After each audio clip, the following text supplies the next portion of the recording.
자, 여러분, 오늘 주보 뒷면을 미리 보신 성도님께서 계실 겁니다. 아마 보시면서 이게 진짜야? 하신 분이 있으실 텐데, 지금 상황이 많이 호전되고 있지요.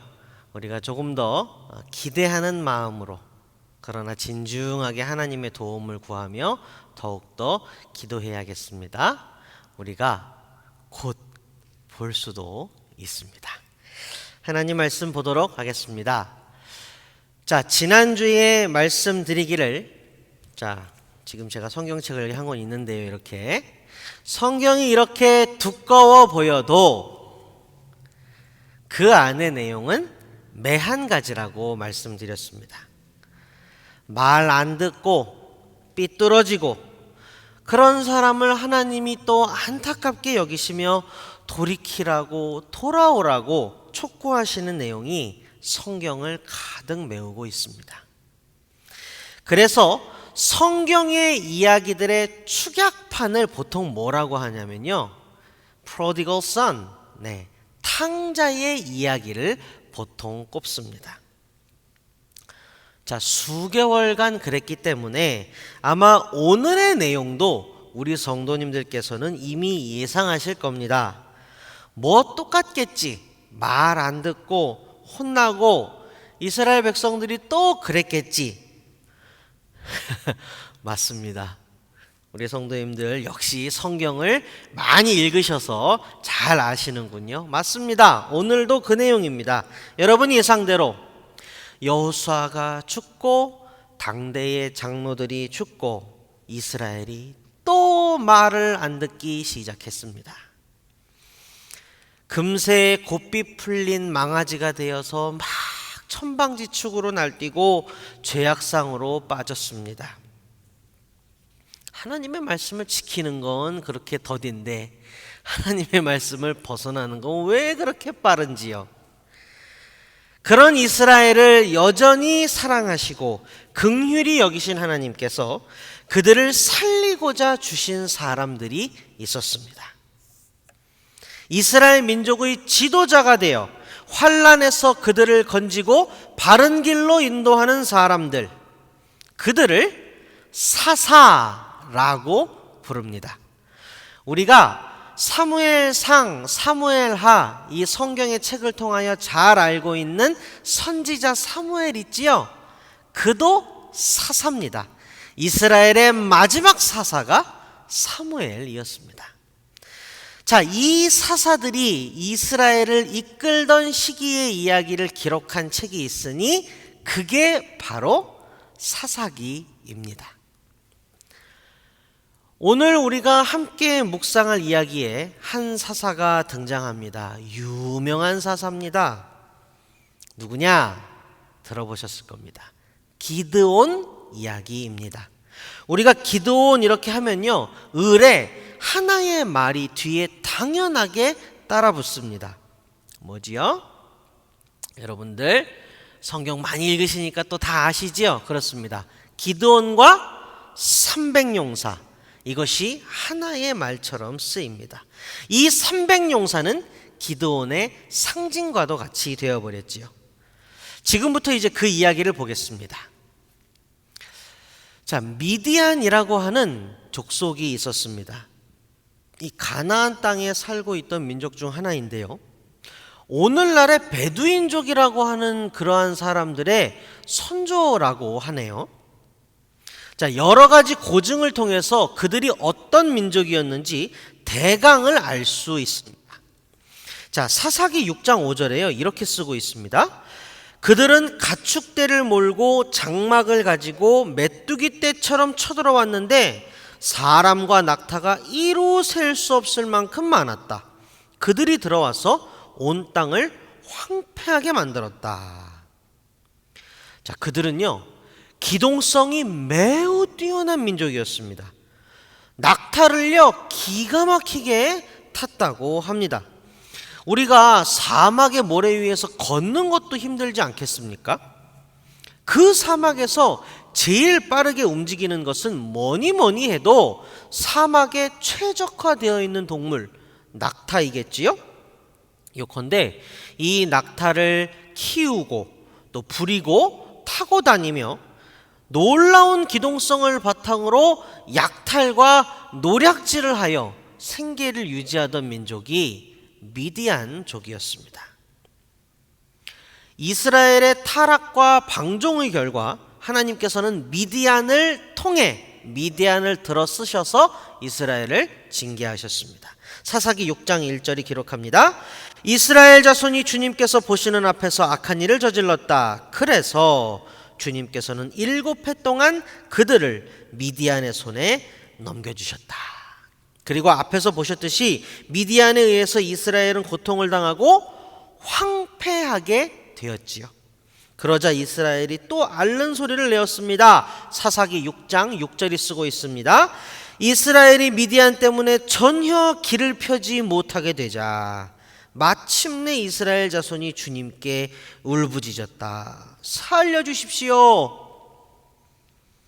그들의 소리를 들으신 여호와 하나님께서 한 사람을 택하사 사사로 세우시고 그를 통하여 이스라엘을 구원하셨으니 그가 바로 기드온입니다.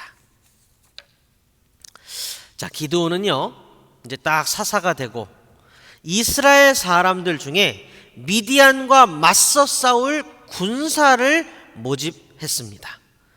자, 그런데요 처음 모인 군사와 실제 전투에 나간 군사의 숫자가 다릅니다. 이게 무슨 소리인고 하니 그게 바로 오늘 본문의 내용입니다. 대략은 이러합니다.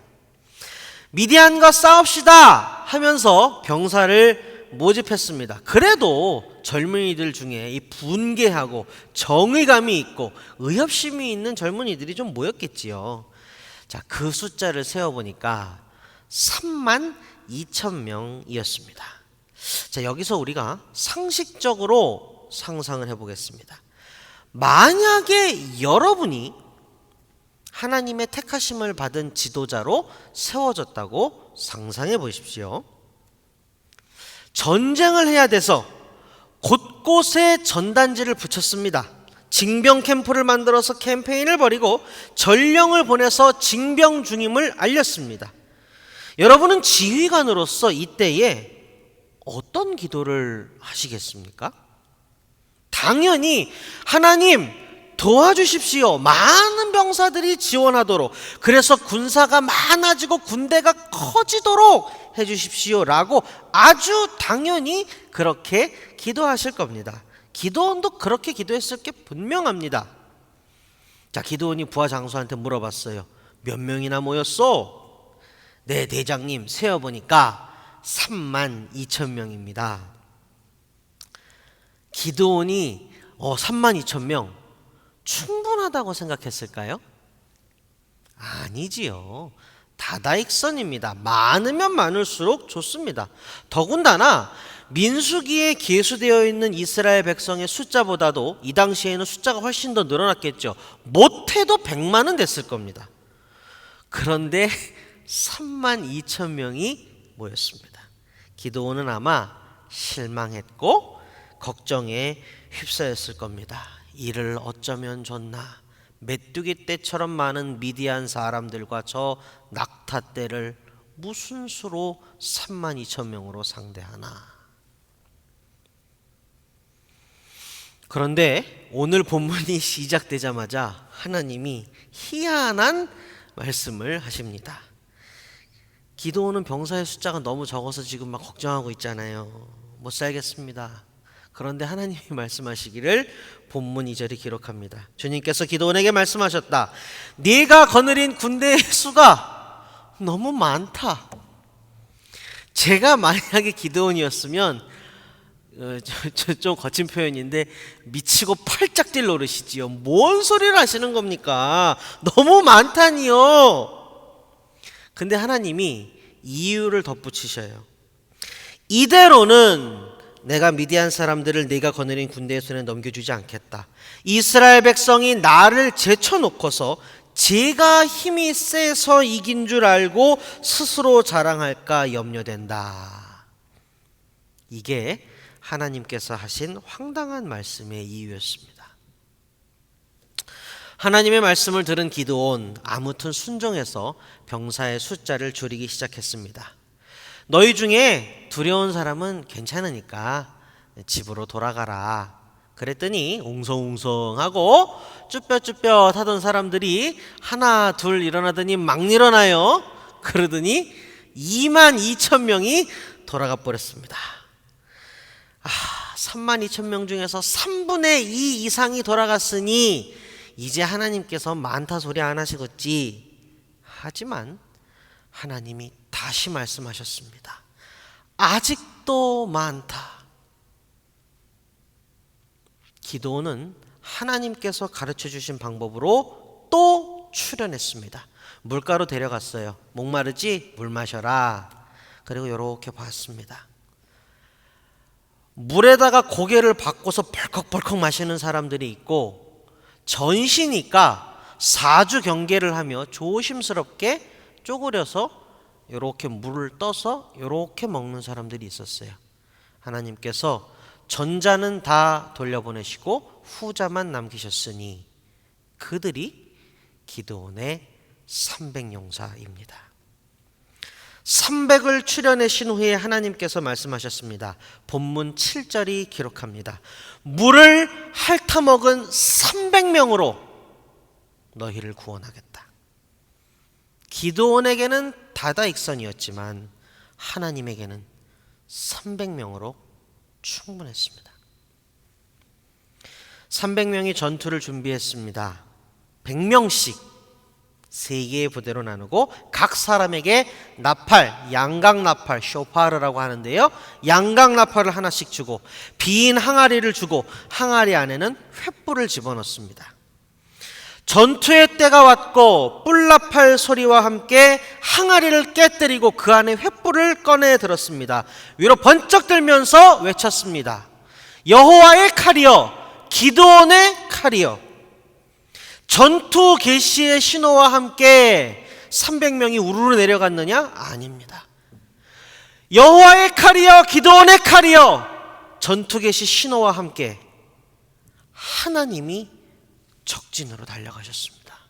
하나님 홀로 싸우셨습니다. 기드온의 300용사 중에 칼을 무장하고 있는 병사 한 명도 없었지요.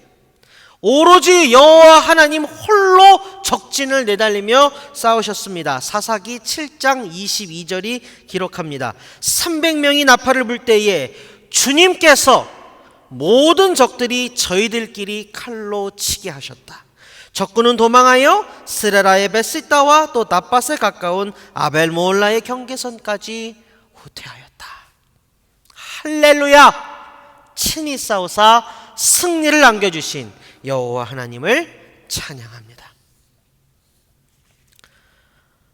사랑하는 성도 여러분, 오늘 말씀을 묵상하시면서 지나간 세월을 한번 떠올려 보시기 바랍니다. 이 시간 진실로 저 궁금합니다. 저에게 인생의 선배이시오 신앙의 선배이신 우리 성도님들께 여쭤보고 싶습니다. 사랑하고 존경하는 우리 성도님, 혹시 기드온과 같은 경험을 하신 적이 있으십니까? 하나님께서 나에게 승리를 안겨주시고자 나의 군대가 너무 많아서 돌려보내시고 흩으신 적은 없었습니까? 본문의 말씀처럼 내가 하나님을 제쳐놓고 내가 힘이 세서 이긴 줄 알고 스스로 자랑할까봐 염려되셔서 내 힘을 쫙 빼버리셨던 그런 일은 없으셨나요? 만일 우리 성도님의 삶의 여정 가운데 그런 일이 있었다면, 하나님께서 우리 성도님의 군대를 흩으셨고 성도님의 힘을 쫙 빼버리신 후에 그럼에도 불구하고 놀라운 승리와 기쁨을 맛보게 하신 일이 있다면, 사랑하는 성도님, 진실로 축복합니다.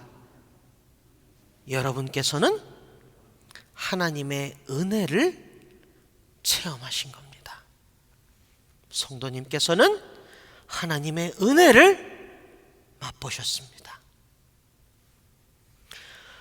우리 함께 생각해 보겠습니다. 만약에요, 32,000명이 아니라 32만 명이 모였고 또 창과 칼로 완전 무장을 한 후에 미디안과 전투를 벌여서 승리했다고 가정을 해보겠습니다. 아, 승리했다, 이겼다, 너무 좋다, 그럴 수 있지요. 하지만 거기서 끝입니다. 하나님과 전혀 연결짓지 못하는, 하나님을 상기하지 못하는, 하나님의 얼굴을 구하지 않는, 하나님을 체험하지 못하는 그저 한 번의 물리적 승리로 끝이 납니다. 이스라엘에는요, 어떠한 변화도 없었을 겁니다. 여전히 똑같이 거만하고 타락하고 탐욕스럽고 우상숭배에서 헤어나오지 못할 겁니다. 한 번 이겼을지 몰라도 분명히 제2, 제3의 미디안이 몰려왔을 겁니다. 여전히 두려움과 걱정 속에서 한평생을 살아야 했을 테지요. 하나님의 권능과 은혜는 찾아볼 수 없는, 겉으로는 승리했을지 몰라도 승리의 열매인 진정한 평화를 맛보지 못하는 빈 껍데기였을 겁니다. 그러나 기드온과 300용사, 그리고 그 초라한 군대의 민족의 사활을 맡겼던 이스라엘은 달랐습니다. 그들은요, 32,000명 밖에 모이지 못했습니다. 거기다가 그것도 많다고 흩어버리셨습니다. 말도 안 되는 숫자 300명이 남았습니다. 번듯한 칼 한 자루도 전혀 없었습니다. 뿔나팔과 항아리, 그 안에 횃불, 그게 무장의 전부입니다. 무장이라는 단어를 쓰기에도 민망합니다. 형편없이 약해 보이고 초라한 모습의 이스라엘 군대, 그들이 당대의 폭군과도 같았던 미디안과 대적하였습니다. 당연히 이스라엘이 이길 확률은 0%입니다. 그런데 어떤 일이 일어났습니까? 이스라엘이 이겼습니다. 말도 안 되게 이겼습니다. 피 한 방울 흘리지 않고 완벽하게 이겼습니다. 이스라엘의 군대가 이긴 게 아닙니다.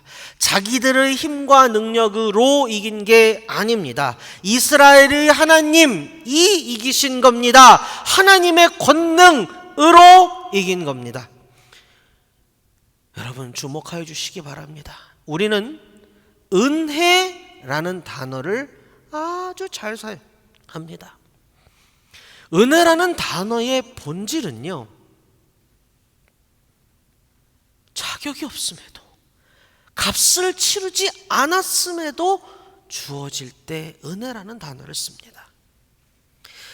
하나님은 하나님께서 은혜 베푸셔서 그들을 살리는 것임을 보여주시기 위해 이스라엘 군대를 흩으셨습니다. 네가, 너희들 자신을 구원하는 게 아니다. 내가 너희를 구원하는 것이다.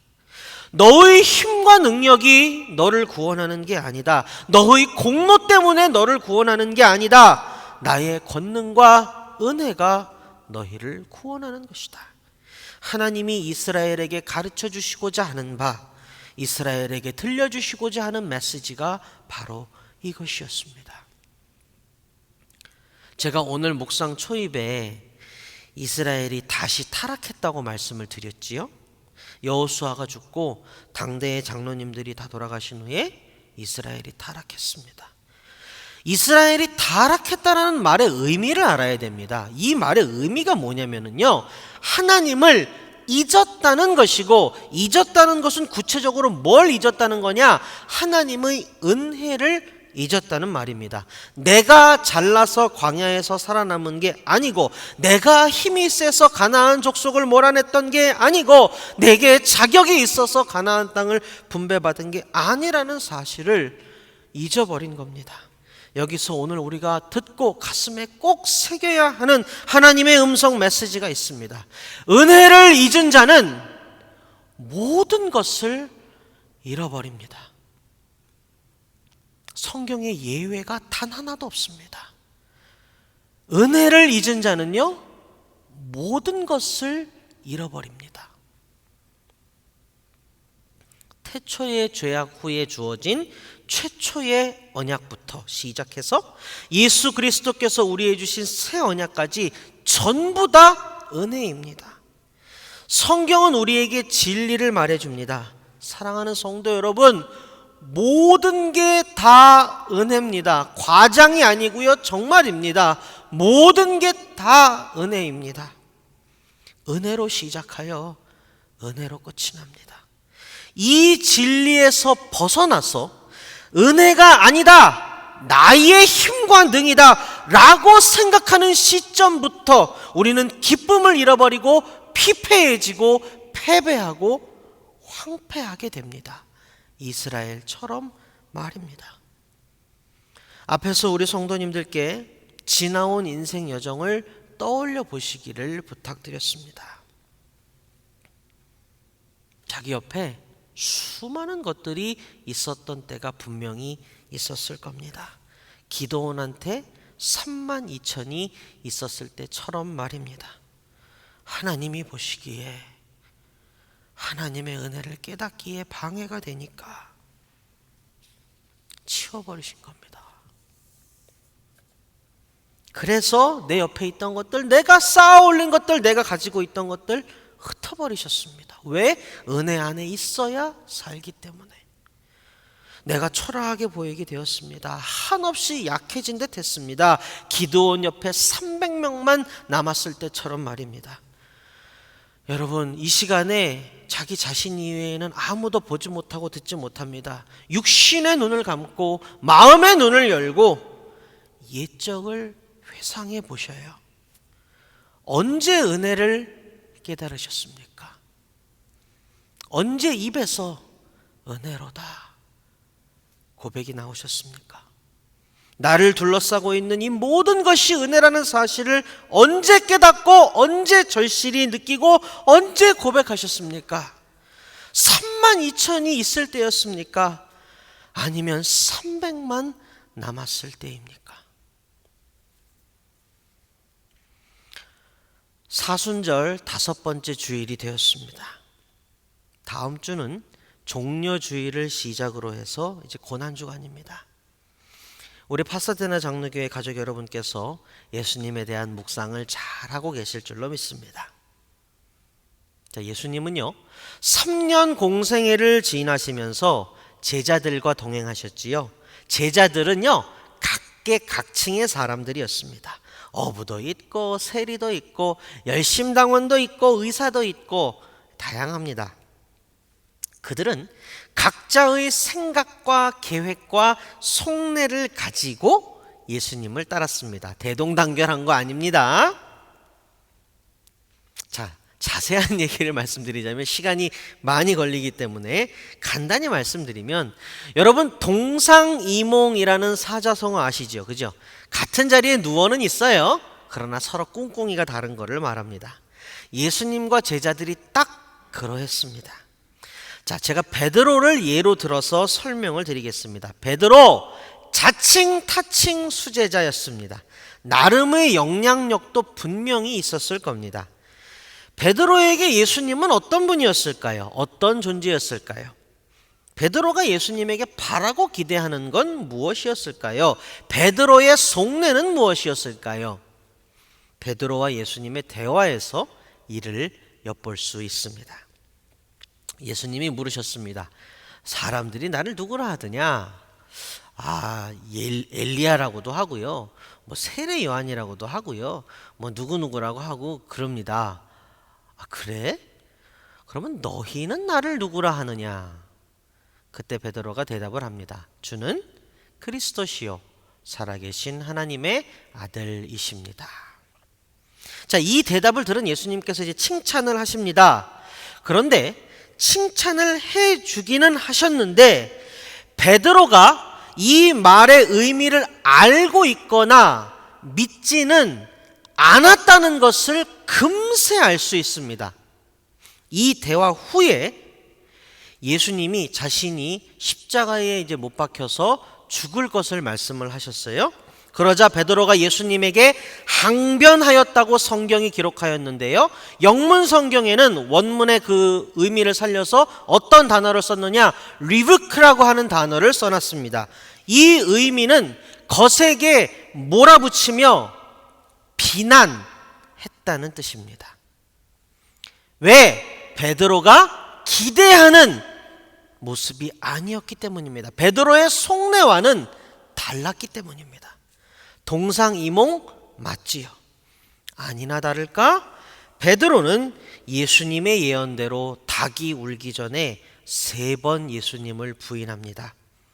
자, 그것도요, 여러분들 나중에 제가 누가복음 묵상을 진행할 때 말씀을 드리겠지만 베드로가 3번 예수님을 부인한 후에 예수님이랑 눈이 딱 마주쳤어요. 베드로는 깊은 절망과 부끄러움과 상실감에 빠집니다.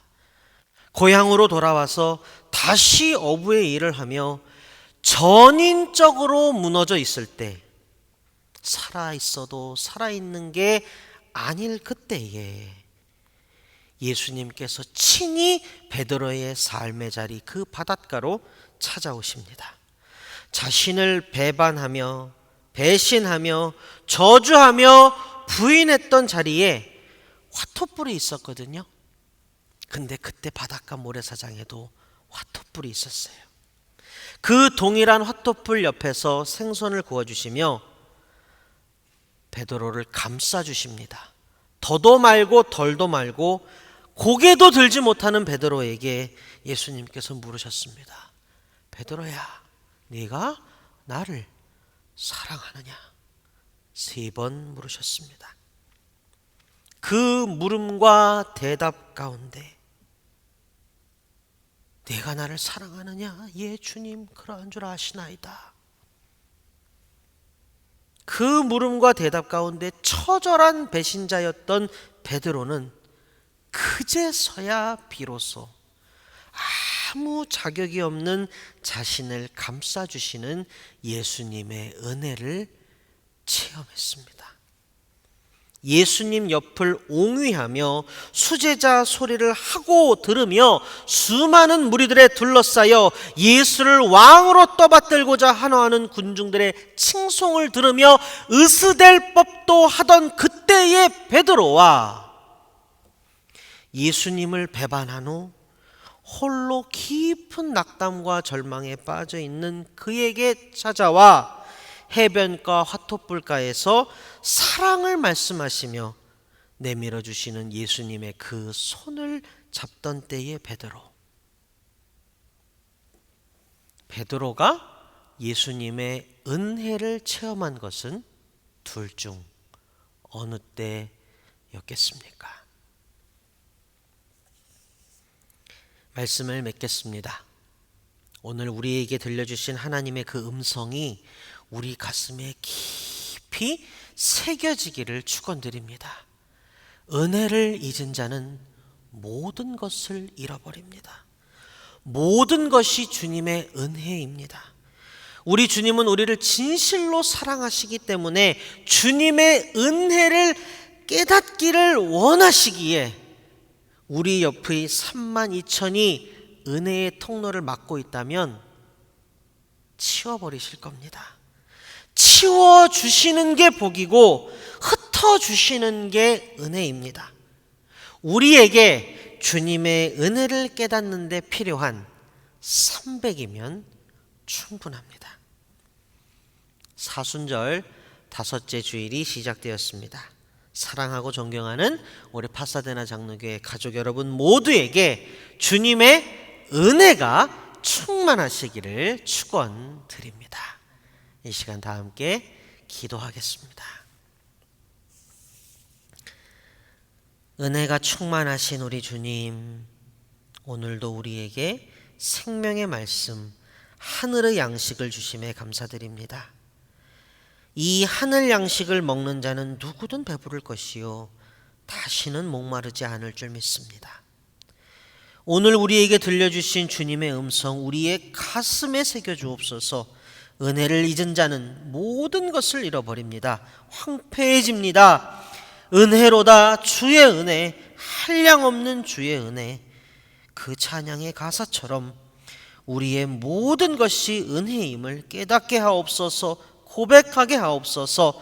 32,000에 둘러싸여 은혜를 망각하고 황폐해지는 것보다 300밖에 없어도 은혜임을 깨닫고 감사하는 것이 사는 길이요 생명을 누리되 더욱 풍성히 누리는 길임을 깨닫게 하옵소서. 사순절 다섯째 주일이 시작됩니다. 우리 귀한 파사데나 장로교회 가족들 모두 우리를 위해 이 땅에 오신 주님의 은혜 가운데 풍성히 거하게 하옵소서. 우리 주님 예수 그리스도의 이름으로 기도합니다. 아멘.